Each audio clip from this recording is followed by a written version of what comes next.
Hello, welcome to Lessons Learned. I'm Sherry. This is a Monday quilt chat, and I'm going to be doing a little cross stitch, not cross stitch, it's embroidery, but it's the little bloom panel things here that I've been working on forever, and I do one occasionally. It doesn't take very long, really, to use one of these. So I just brought my project bag up here so I could work on this while I'm talking to you, and I just keep everything in that bag. It's just so convenient. If you've never made a project bag, you should, because you can just use some scraps or some leftovers from a line of fabric and whip one up. This was actually one of those things in the Sew Sampler box, and it's one of those June Taylor kits, and this was actually the fabric that came in the box to do this kit with, or this project bag. So I've enjoyed it very much. It just keeps everything together and all of that good stuff. And of course I pulled a needle out here to thread, and I don't know where it's at now. It's probably on the floor somewhere or in my lap. It's on the floor. Hold on. It takes me a minute to get something off the floor. My fingernails are kind of long right now, and I can't pick anything up. Plus, you know, when you are this stage in your life, you bend over and you nearly lose consciousness. So that's a factor as well. But I got my needle, and I'll show you my little needle case that I keep my embroidery needles in. A friend of mine gave me this. It says Feelin' Stabby on it. So you keep your little needles in there. It's wooden. It's real wood. It looks like it's walnut or something. See how dark the wood is? Maybe cherry. But it's very nice. I enjoy it very much. Keep my needles in there and not have to have a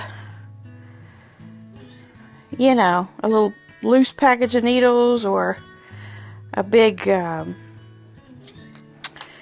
pin cushion or anything like that. For some reason, I'm just not getting it threaded still. I do have a needle threader right there, which I also like to use, but sometimes I'm just too lazy to pull it out. Anyway, I thought I would do a little bit of this while I'm talking to you, but I don't know if I'll be able to do two things at once. It takes all of my brain power just to do this. Just to talk to you takes all of my brain power. So I did get another quilt long-armed this weekend, and I'm kind of basing it on what I've got backings made for already and stuff like that, and I'm getting down to where I'm just going to have to make some backings. So another thing that I did is I got another quilt project out that I do need to make a backing for, and decided, you know what, I'm just going to make a video out of me making this backing for Wednesday. One of you actually asked me would I be willing to make a video on piecing a backing.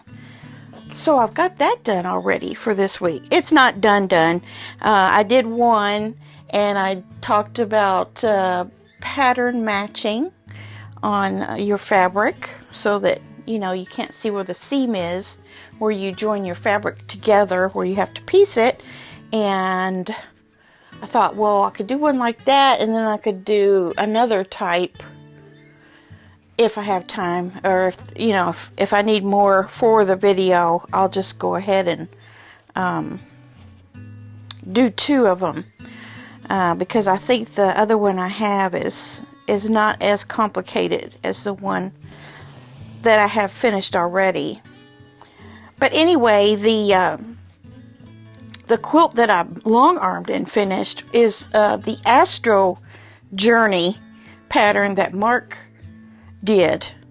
And that was one of his first, it may have been his first video. I mean, he'd made a Quilter Sew at least one quilt before that. But if you remember, he had a panel, and it had like space stuff on it and satellites and what have you. And he designed a pattern around that. So I decided, I'm going to make a girly version of the same thing. So I got a pattern, or a panel. I think it was a Ruby Star panel. Pretty sure it was. And I used his design for the quilt, but it has a butterfly panel on it. And of course I used different colors and things like that. But I got that done, and I'll put some pictures here. It's done up in greens, kind of like a yellow-based green. But then there's also kind of an aqua in there too, and more of a navy type of blue. It all works because all of those things are in the panel. You normally wouldn't put those colors together, but for that panel, it kind of warranted pulling out those colors. It's got a little bit of everything from my stash in it. It's got some the Ruby Star panel. It has a Ruby Star speckled. It has a Lori Holt shabby. It has some grunge dot in it.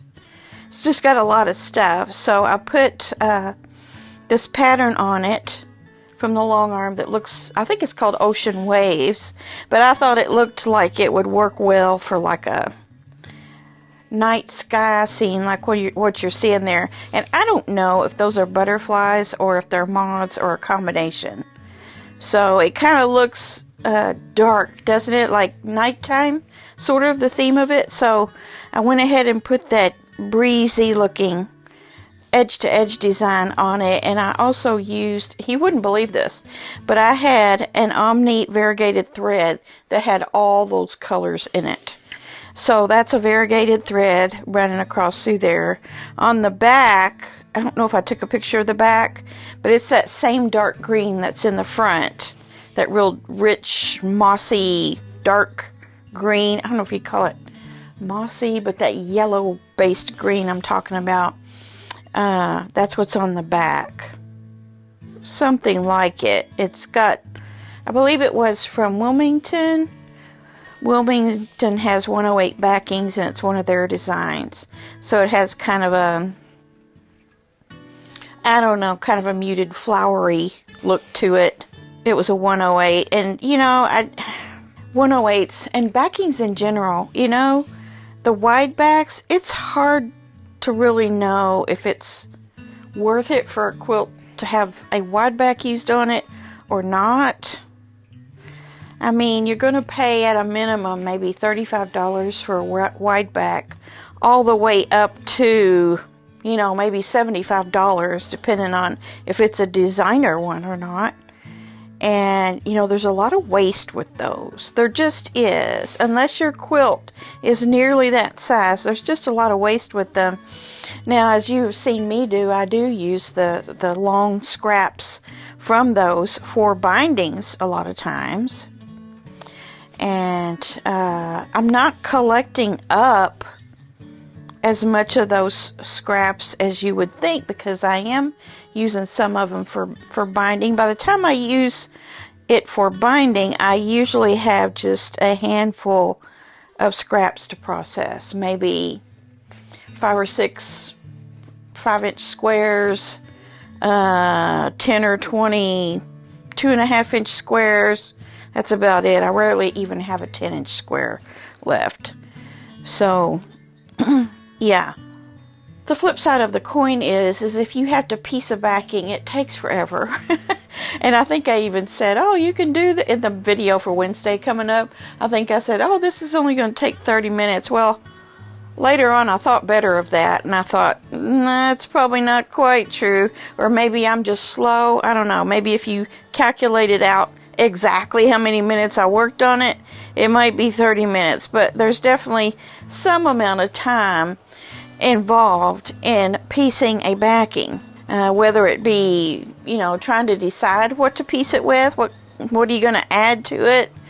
I had a big 45-inch wide piece of fabric that was, I believe it was 2 yards and just a little bit, but it wasn't enough to get all the way across. So I had to cut that in half lengthwise and then put together those sewage sides to match the pattern of the fabric. Well, when you match the fabric, the pattern of the fabric up, you're going to lose a little more than just cutting that in half, because they rarely match right up in half of whatever amount of fabric you have. That would be a miracle if it would. So, they can be a savings in a way to piece of backing and using up your stash, and are backings really that important? It just depends on the quilt, right? I mean, if I was going to have a contest quilt or something, I definitely would use a 108, unless it was really small and I could use 45-inch fabric without having to piece anything onto it. It'd be a small quilt though, wouldn't it? Anyway, so you see the designs there I used and some of the photos there. That's what I did this weekend. Now that backing wasn't pieced, like I said, that was a 108.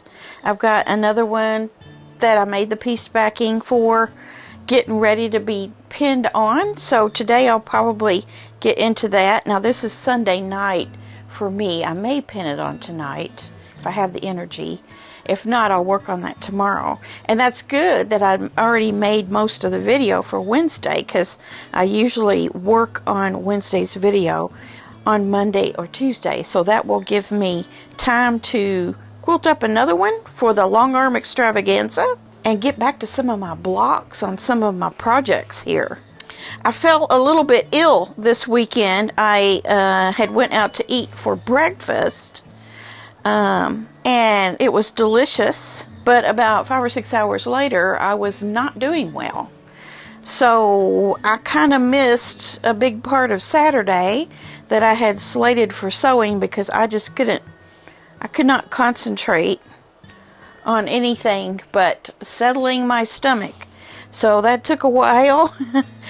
And, I just decided to rest, just kind of sleep that off. And I'm fine today. So it was just one of those things, sometimes when you eat out, it happens. The sad thing is I didn't get to work on my blocks. I said that. And I am 2 blockheads behind. Motor blockheads. I'm 2 behind. And I also have a, what is it called? Jolly Bar 5 block to do. And I also have peach preserves is still sitting there like it was.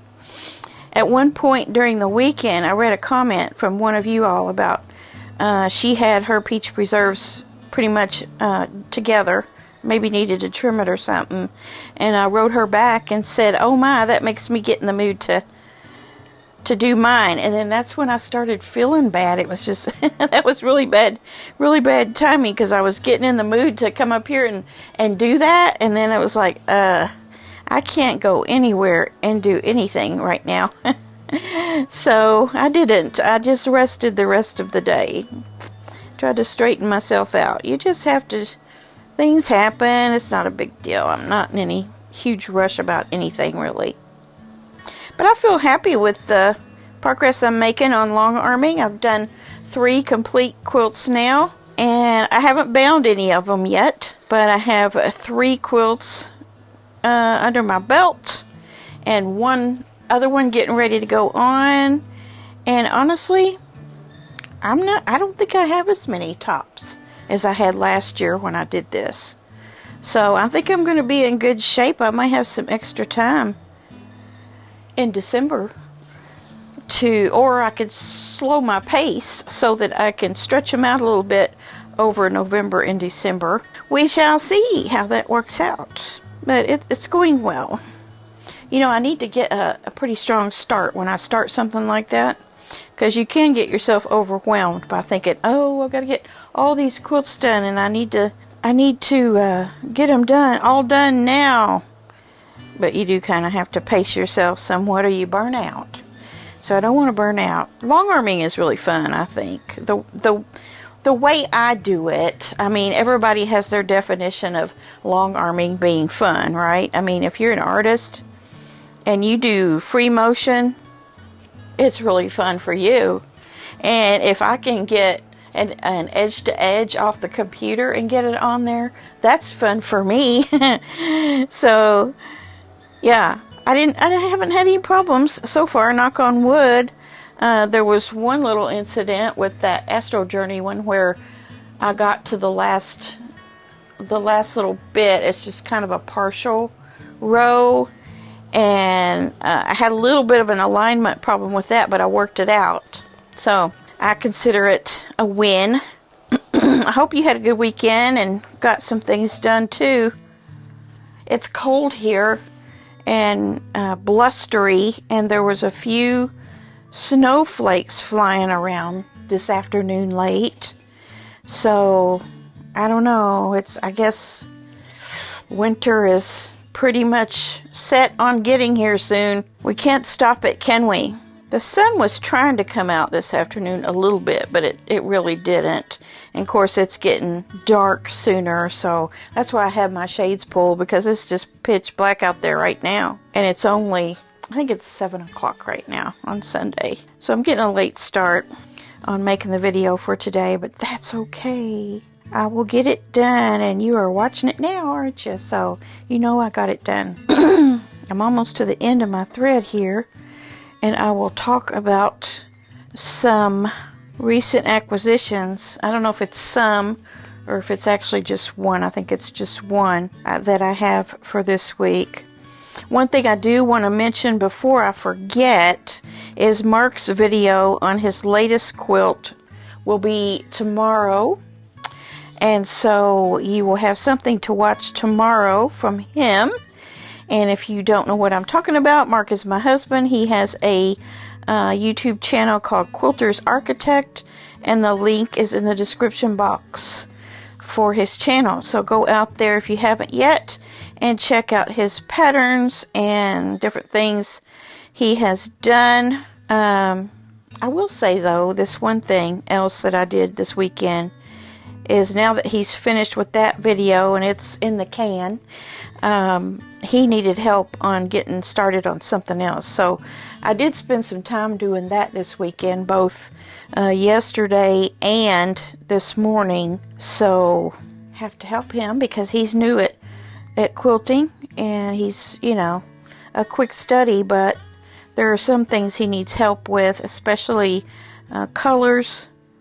It's a little bit on the colorblind side, and so yeah, there's some challenges there, but he does pretty good overall in making a pattern and then making the quilt. Probably better than me as far as getting things done. He's very good at getting things done and being accurate with his sewing. So I just have a couple more little X's here to finish out, and I think I'm going to stop there on this so I can continue talking to you about a couple things. I hope you're stitching something too. It's fun to sit and talk and stitch together.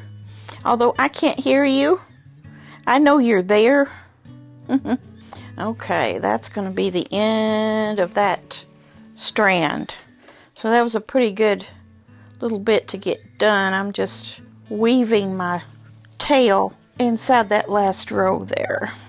Here are the other little Karen K. Buckley scissors that I have. I think these are called the 4-inch ones, and I use these for this. So timed that out pretty good.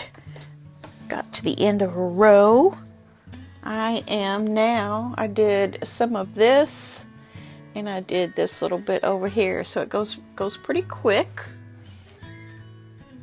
You can kind of see where the green and the orange and some of this orange is what I've gotten done so far on this block. So I have another half of that piece from the skein, so I can continue on. And I've just been using this wax because I got a bunch of it. I think Quilt in a Day had a sale, or buy one get one free, or buy two get one free, something like that. And that's what I've been using because I have so much of it. I also like the Magic Pens brand. What is it? Taylor Seville? I like their thread wax. Some people don't like their thread wax, but I like it. There's another one too that I've used that I like. I can't remember, but they're just all over the place. And that one happened to be in the bag, in the project bag, where I needed it to be, so that was good. Will I use the thread?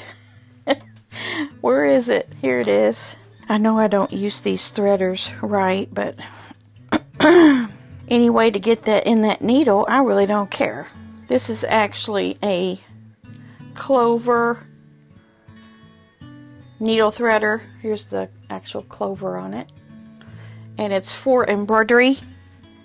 So it's got a little bit extra big hole in it. Can you see that? Where can I show it to you? It's got a little bit bigger hole to it right here. So that works pretty good. I don't know if you all are aware of the plane crash, the UPS plane crash that happened over here in Louisville.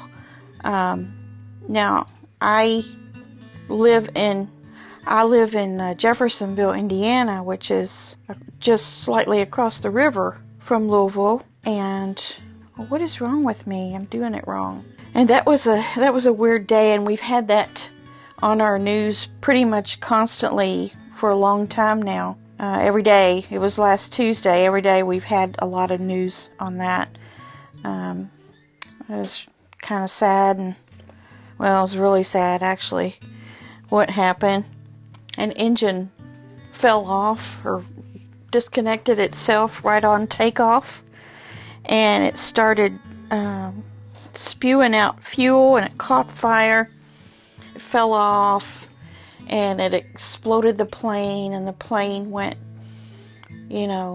over a highway and in an industrial area where there was like a where they recycle petroleum, things like that. So it was a very intense thing. Fireball. I mean, if you watch news at all, you've probably seen it. But I think they're still trying to uncover what the fatalities really were in that. I guess the good part of it was it was about 5:15 in the afternoon, and could be that a lot of workers had already left, but there are a lot of people still missing from that, like in the teens, somewhere in the teens of people that are missing. They just, when it's a fire like that, it's hard to discover people that perished in it, but very sad. But we're talking about fun quilt things today. Didn't mean to bring a downer on here, but just wondered if you would be curious to know what's going on over here where I am. When a tragedy strikes somewhere, it does usually make national news, but maybe just one day or so. But over here, it's in the news constantly. And, it fills up the news, basically, every day. Okay, so I got going again, but I think I better stop and talk about a couple things, because I don't think I can stitch and talk at the same time when I'm showing you stuff. So let me pull this needle up and get it stuck to the needle minder here. Okay, one thing that someone mentioned that they wanted to know, I had shown this as a recent acquisition, this Volvani thread for the pumpkin gatherings panel, and they're sold out now. So this was from Montana Quilting Company, and this is what goes for the pumpkin spice gathering panel. It's a kit. It's a thread kit for the panel. But since it's sold out, some of you wanted to know what the numbers are. So if you're wanting to know the numbers of these, put this on pause, go get a piece of paper and a pen, or open notes on your phone or something, and I'm going to tell you what they are. I'll try to remember to put them in the description box also, but you know how bad I am about that. So I'm just going to tell you the numbers quickly. This is Valvani thread 5. Let me see how this numbering system goes before I start. Okay, it seems to be a letter and then a 3-digit number. So I'm seeing O196, P10, O78, O513, P12. I feel like I'm playing bingo or calling bingo. PT25. They all say have a number 5 on them, so I think that's the size.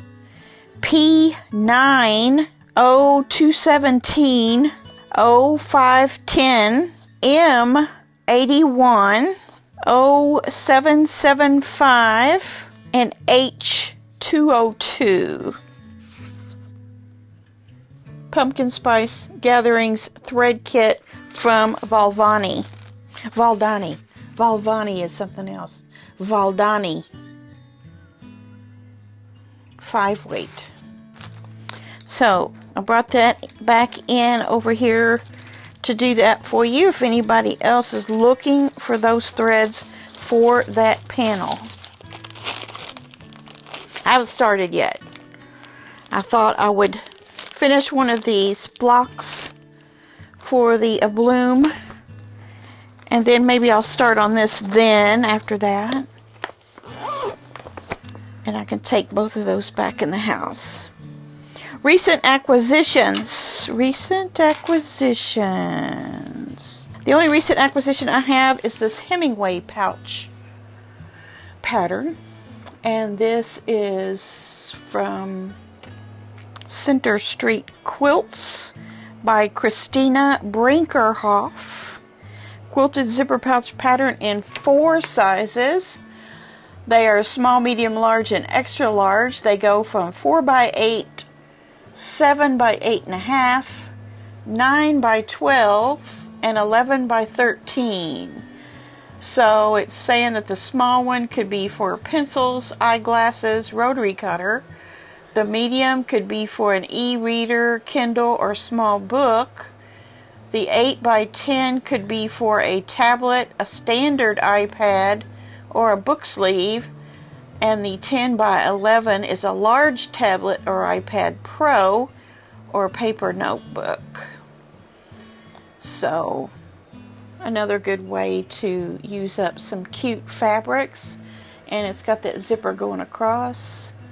I wanted to make one for my iPad. I might try that size first. I might need to find some zippers. Tell me your go-to place for just regular nylon zippers that you can cut like that. Because we don't have Joann's anymore where we can just go get those. I have no idea how to buy a zipper online. I don't think that I ever have. So there's that. I don't think I have anything else that I got in. I have something coming. It was supposed to be here Friday, but it will be here today, Monday. So I'll have something to show you next week. Yeah. I do have a question. So tell me in the comments what you think about this.